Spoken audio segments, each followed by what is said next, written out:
Shalom Bapak Ibu Saudaraku sekalian, dan selamat pagi. Kita selalu mengucap syukur kepada Tuhan atas kasih dan anugerah-Nya bagi kita. Mari siapkan hati kita untuk mendengar dan merenungkan firman Tuhan pagi ini. Mari kita bersatu dalam doa. Tuhan Yesus, kami bersyukur untuk kasih-Mu yang begitu besar atas pengorbanan-Mu dan karya-Mu yang sempurna. Kalau sebentar kami mau mendengar dan merenungkan firman-Mu, kiranya Roh Kudus akan memberi pengertian dan kemampuan untuk melakukan firman-Mu sesuai dengan kehendak-Mu. Di dalam nama Tuhan Yesus kami sudah berdoa dan mengucap syukur. Amin. Tema renungan kita pagi ini adalah berita salib kebodohan dunia. Firman Tuhan diambil dari Roma 6 ayat 20-23. Demikian firman Tuhan, sebab waktu kamu hamba dosa, kamu bebas dari kebenaran. Dan buah apakah yang kamu petik daripadanya? Semua itu menyebabkan kamu merasa malu sekarang karena kesudahannya itu ialah kematian. Tetapi sekarang setelah kamu dimerdekakan dari dosa dan setelah kamu menjadi hamba Allah, kamu beroleh buah yang membawa kamu kepada pengudusan. Dan sebagai kesudahannya ialah hidup yang kekal. Sebab upah dosa ialah maut, tetapi karunia Allah ialah hidup yang kekal di dalam Kristus Yesus Tuhan kita.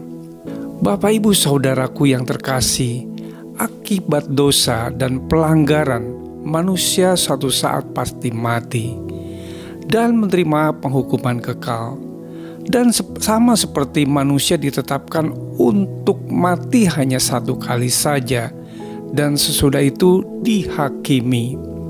Sangat berbeda dengan Yesus Kristus mati bukan seperti manusia, sebagai akibat dari dosa yang telah diperbuatnya, sebab Dia tidak memiliki satu noda dosa pun. Yesus Kristus tidak dilahirkan dalam dosa seperti kita.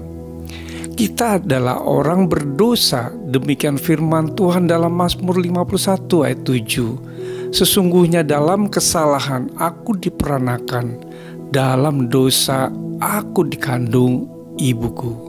Tetapi Yesus Kristus dilahirkan oleh Roh Kudus, di mana benih dan tubuhnya dalam rahim perawan Maria disediakan oleh Allah sendiri. Karena itu, ketika Ia masuk ke dunia, Ia berkata, "Korban dan persembahan tidak Engkau kehendaki, tetapi Engkau telah menyediakan tubuh bagiku." Jadi Tuhan Yesus Kristus adalah rupa Allah dalam manusia. Akan tetapi fakta sejarah menyatakan bahwa Dia mati tersalib di Kalvari. Itulah sebabnya manusia tidak dapat memahaminya, bahkan menolaknya. Bapak Ibu Saudaraku, bagi kita orang percaya adalah sebuah bukti Yesus Kristus mati, dikubur, dan di hari ketiga telah bangkit adalah sebuah kebenaran dan bukti dari kekuatan dan hikmat Allah yang tak terselami. Darah-Nya yang tercurah menghapus segala dosa kita. Siapa yang percaya kepadanya beroleh keselamatan. Saudaraku, melalui salib kita beroleh pengampunan dari Tuhan, dan kita diperdamaikan dengan Allah.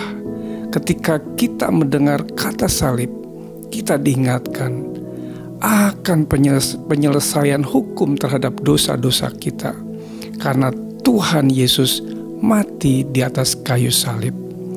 Kita sebagai orang yang telah menerima anugerah keselamatan, kita dipanggil untuk menjadi saksi supaya dunia melihat dan mengerti kebenaran tentang berita salib.